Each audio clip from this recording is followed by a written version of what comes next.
9:30, man. Let's get into it. Gang is here. I like sales now. First trade idea of the day. Started falling, cooked me. Last trade idea of the day. TP1 hit. Let's go. T2 hit on this trade. TP3 called on the setup. Let's go. Payout on the way. Damn, that joint is dropping hard. What a guan, Milo. What's good, YouTube? Welcome back to the channel. It's your boy Keno Brown, and it's another great day to be great. Listen, we about to jump on the call with the VIP. It's Friday, so you know Fridays we don't go hard, we don't go heavy, we don't go too crazy. Especially this Friday, I've been getting cooked all week. I'm not gonna lie. Well, not all week. Basically, yesterday I got cooked, so I was like, you know what? Let me just take a break from trading my accounts with the copy trader. So I'm gonna just trade my paper trade account with Daytrading.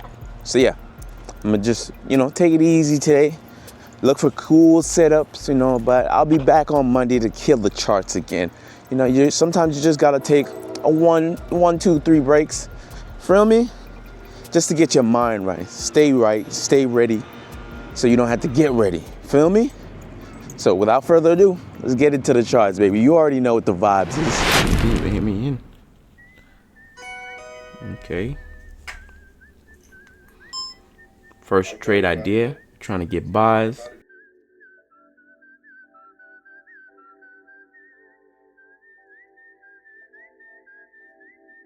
Last trade idea of the day. That's normal. If you can win most of your trades, you can make one.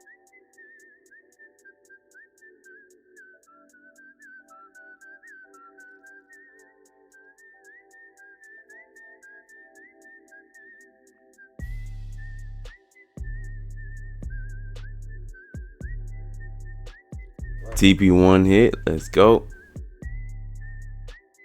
TP2 hit on this trade, fire.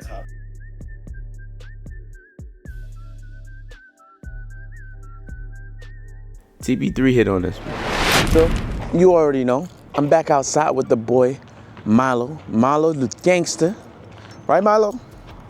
Look at him, just being a wild animal. Come here, you filthy dog. Anyway, yeah, back outside with the boy. Great solid day trading. Obviously, I told you guys from the beginning of this video, I was going to only be trading the demo account with Daytrading. Well, not Daytrading, with TradingView, and that's exactly what I did. But I was able to make how much was it? $600 or something like that. The first trade I was trading, I was risking about $800 on that trade, which was a mistake. I shouldn't have taken that trade, but I'm gonna explain later. And then the next trade I took was risking about $500. So yes, it sounds like I'm risking less, but I was risking less for more. So the first trade I was risking $800 for like 16, and the next trade I was risking $500 for 1,500, or was it 1,600? Something around that price point I was risking. So we did get TP3 to get hit, almost really like TP4 to get hit on the trade. So still walked away with a cool like $600-700 for the day. $600-700 for the day, and I do want to show you guys how I was able to cash that trade.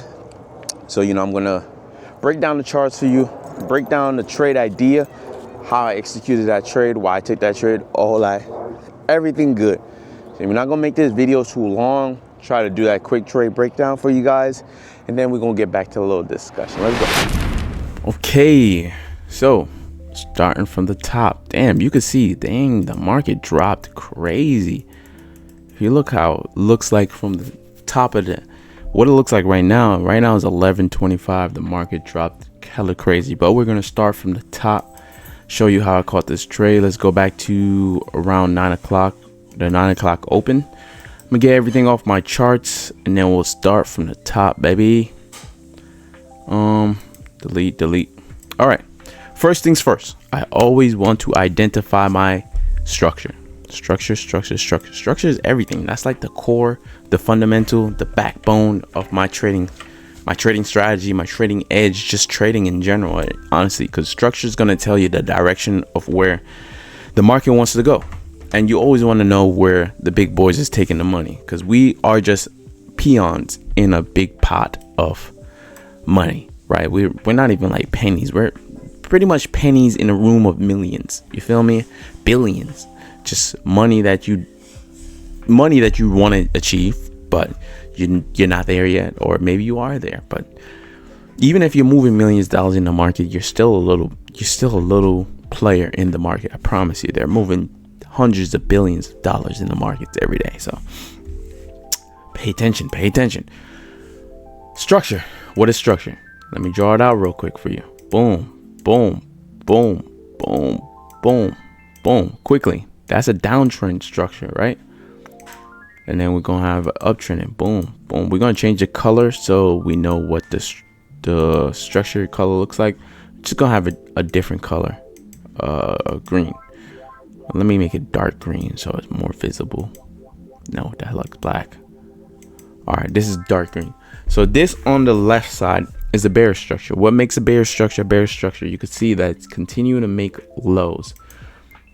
It made this low, then it made a higher low. Then it got broken by this lower low. Then it made a higher low. Then it got broken by this lower low. So structure is just made up of lows and lower lows and lower highs, and lower lows and lower highs, and lower lows and lower highs. Bullish structure, on the other hand, is made up of a high. Markets make a high, then it makes a higher low, right? And then this makes a higher high. Why is this higher high? Because it's higher than the previous high. You can see the high, this high right here is lower than this high. So this is why this is the higher high. Then this is the higher low. Why is this the higher low? Because it's higher than this low currently, right? That's just structure. This stuff's like the fundamental basics of market analysis. Really, if you understand structure, you're at like halfway there, even like 75% there, because structure is really everything. Structure should be the basis of every strategy that you use, or any strategy that you use, because structure is going to tell you what direction the money is moving. In this picture, the money is moving downwards. How do we know it's moving downwards? Because we got price making lower lows, lower highs, lower lows, lower highs, lower lows, lower highs. So we know the money's moving down. On this side, we know the money's moving up because we're making higher highs, higher lows, higher highs, higher lows, higher highs, higher lows. So it would be easier to take a trade that is going with the structure, going with the trend. This is what we call it. It's a trend. When it's making, it looks like this, going lower lows, lower highs, lower lows, lower highs. It's a trend. Higher highs, higher lows, higher lows. It's a trend. It's easier to go with the trend. The trend is your friend. Trust me, you're going to hear it more often than not. The trend is always going to be your friend. So if we look at the charts over here, now looking at the charts of the day, you could see from the high, it created this high, then it created a low. Then it created a higher low, created a lower low. Then it created a high. This right here, then it's created a higher low, then it created a lower low right here. You feel me? It's pretty simple, bro. Let me turn this into red so you could see that this is a bearish trend. This is a bearish trend. It look exactly like what I just showed you, right? This what I just showed you. It looks exactly the same. Well, not this, but it looks exactly the same, right? Made a low, made a higher low, made a lower low, made a higher low, made a lower lower. So where's the money trying to go? It's going downwards. The money is going down. You can see that it's easier to just take sells, right? Why? Because the money's already going down. The big boys is already taking the money down. So it makes sense just to sell or be on the trend, be on the side with the big boys, right? So I like to mark out my areas of interest. In other videos, I cover areas of interest. I'm not going to cover it in this video, but structure is really the basis and the fundamentals of the way I trade. So if you can understand that, really, you get how I trade in a nutshell, because that's pretty much what I do. We had that low right there. We had this right here, and we had, I'm gonna use a line because there's no like wick. So my areas of interest is usually based on wicks. Usually use wicks to draw my areas of interest, but it's like usually the last point that market went to before it made a new lower low or lower high or whatever. That's what it means. And then I had another area of interest down here. This is it right here. An interesting part of today, though, we had a gap right here. You can see this is a gap right here where market had an imbalance, where I think this was Sunday going into Monday. Yeah, Sunday going into Monday, we had a gap, and price is coming to close that gap. So that's another interesting area that we could draw out. Did I draw it out? No, but it's another interesting area that could be drawn out if you wanted more influence or something like that. But the close of this gap could have been something to chase or something to trade to. And we got the 15-minute areas interest. Let me see. Same thing I did on 1 hour time frame. The same thing I'm doing on a 15-minute time frame. So I used the 1 hour, 15-minute time frame. Then I dropped down to the 1 minute. So on the 15-minute time frame, did I see any areas of interest? I seen this up here, but it's like, do I need to draw it out? Not really. But you can see the structure is still bearish, bro. On the higher time frame, still bearish. So 1 hour is bearish, 15-minute bearish. So you go 1 hour bearish, 15-minute. Let me draw it out for you. High, low, high, low, and then it made a high, then it made a low. Structure, simple. If you keep it simple with structure, just try to go with the trend. The trend is your friend. I promise you, you'll make more money than not. Just look for areas of supply and demand. That's supply and demand comes after structure, because you need to know what structure looks like before you can identify supply and demand areas. Okay, so this is right before 9. It's 9 o'clock. Let me go right before 9:30. So 9:30. There's something that I did notice. Look at this. Look at this right here. The structure of just the day. In the day. Look at the day. Boom. We made a low. Made a high. Made a low. You can see this miniature structure right here. You see that structure play is structure within structure. Then we drop down to the 1 minute time frame, right? What did price do? Price, even on the 1 minute, you could still see structure, right? But this is right before 9:30. Drop. Come on. What the heck? Why is it freezing? I don't know what's going on with it right now. Okay. Yeah, this is the 9:30 candle. 9:30 candle. We started dropping again. Now, it looked like it was going bullish, right? Because it broke structure right here. You can see on the 1 minute time frame, we broke structure. We started to break structure to go. Looked like it was going higher. But here's where price showed us it was confirming that it was going to continue going lower. Looked like it was going to go higher because it broke structure right here, right? But if we fast forward just a little bit more, boom. What did price do? Even though it broke structure, it went right back into trend. It created a lower lows, created a low lower than this low to the left. So what does that mean? The structure is still in play. Sells are still in play. So you should be still looking for sells at this point. Sells is still in play. Structure play is still there. Unless price comes and goes higher than this, like if it goes higher than this high right here, then I'll be looking for buys afterwards. But that's a different case. Right now, I'm still looking for sells because you can see the trend is still in play down here. We got sells to continue. So the trend is still in play. But the mistake I made, boom, looking at the 15-minute charts. I usually have the 15-minute charts and the one minute charts open at the same time. We've seen a big wick of these two candles. So this is the 36, 37, 38. I was like, ooh, it looked like it's going bullish. That was my mistake. So because I thought I was going to go bullish. Oh my God, what is going on? My fault, y'all. I don't even know what's going on right now.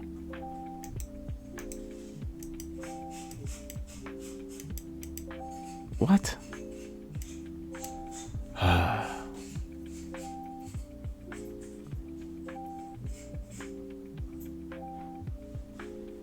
Okay. Look like it's back. Okay. All right, bet. So it looked like it was going bullish again, right?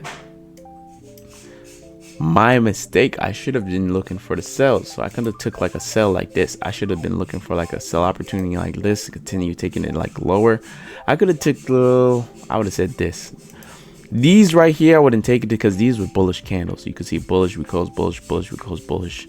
Like these were bullish candles. So I wanted the last close of the bearish candle and then wait for the price to come back and tap me in. But which it never did. BTW. Price just kept dropping. So that trade idea wouldn't have worked out anyway. Which is what happened a lot this week. I had trade ideas just leave me, bro. Not even tap me in. I ended up forcing a lot of setups because trade ideas just kept leaving me, bro. But boom. Oh, this is where it got spicy, man. We had a nice little pullback right here. And I wanted to get in right where I wanted to get in, right here. I got tapped in. Boom, I got tapped in at 952. 952, I got tapped in by 950. Damn. Let's see. By 955, TP1 was hit. Great trade, great setup, whatever.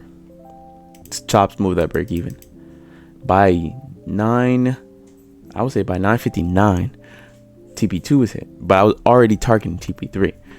So what was it? Entry was at 952. TP2 was at 959, and then I was already targeting TP2. By the next candle, by the 10 o'clock open, I think there was news at 10. Let me check real quick. Yeah, there was news at 10. Revisited UOM consumer sentiment. I think that made it push, but we had a big drop that went straight to TP4. It gapped my TP and it closed like somewhere down here, which resulted in me having more profits today, which is a solid day. You know, I can't complain. But this is exactly a trade. If you just follow structure's gonna take you to where you want to be. Let's get back into the video. So yeah, that was my quick trade breakdown. Fridays I don't like to go too crazy. I don't even like to stay around the charts too long. That trade happened a little bit fast for me. Honestly, I got to do some more back testing this weekend. I'm going to be honest with you guys. I think I made a lot of mistakes, and I'm going to review those mistakes in the back testing video that comes out this weekend. And you could just watch it too if you want to learn from my mistakes as well. But I'm going to be honest. The market's, it's been a little weird. It's been a little weird this week, and I feel like one of my biggest problems is like feeling I have to trade, feeling like I have to take a trade every single day, like I have to find a setup or forcing a setup. Like I feel like I'm disciplined. I'm very disciplined as a trader, but I do have still have that problem where I'm feeling like I have to force a trade or I have to force a setup, which makes no sense. Or yeah, like I'm trying to go against the trend or whatever the case is. But you know, I gotta lock into my back testing. I gotta really, you know, sharpen my skills. Although I did that this weekend, I felt like I was confident coming into the week. I guess I was still making little petty mistakes, and I just gotta keep like sharpening the edge, sharpening the skill, because you'll never outmaster the markets, because the markets is forever changing. Although there's strategies or patterns in the market that continue to repeat itself, it's always changing. The markets from this month to last month, it changed, right? It went from like a bullish month before Trump went in, and then it started dropping off when Trump officially became president. So from month to month, week to week, day to day, it continues to change. So you always got to sharpen your edge. Make sure you're doing what you're supposed to do on the charts. Make sure you're always reviewing your strategy and making sure you're sharp and you're being able to progress with what the market is doing. So I'm gonna lock in with the charts this weekend, honestly. But for the most part, solid. I can't complain. Solid week. Monday and Tuesday I was unable to trade. I told you that a couple of times already. Wednesday was a break-even day. Thursday was a loss. Friday, I traded. I made profits today, but it was on an account that didn't matter anyway. So all in all, this week wasn't bad because I didn't trade like really 3 days out of the 5, And the 2 days I did trade, I lost one day and I got break even. So yes, it's a losing week, but did I get to really trade the full week? No. But with that being said, you know, I gotta thank God. Thank God for another day, for waking me up. I always gotta thank God in every video, no matter what video you come to. I'm telling you, I gotta thank God. I gotta put God on the forefront of everything that I got going on. Because without him, there's nothing, I couldn't do anything. Nothing is possible. Everything is possible with God, with Christ, you know? So I gotta thank him for another day. Thank him for allowing me to be great. Thank him for allowing me to continue to chase my dreams and to try to be the best version of myself every day. I pray, read my Bible. I do everything I'm supposed to do on the charts, do everything I'm supposed to do in real life. I'm just waiting for my time to really come up in the world. And I feel like God is just preparing me for that moment. You know, I feel like when time meets preparation, that's when it really goes crazy. So I don't think God wants to give me whatever I feel like I deserve yet, because he's preparing me for what is to come. So I'm just believing in what he has in store for me and just continue to go the route of being consistently disciplined and doing the work, putting the effort in, praying, reading my Bible, staying devoted, just doing everything that I'm supposed to do. Because when it does come, it does mess up people. It does stray people in the wrong direction when you do get everything you want to quickly. So I guess he's just putting me through the ringer, preparing me for what's coming. And I'm gonna just trust the process. I trust in God. So I'm just gonna keep having the faith, trusting that he got what's best in store for me. And I don't know what he's doing right now, but I trust and believe that everything is gonna work out, man. Everything's gonna be all right. With that being said, that's my video, y'all. Peace out.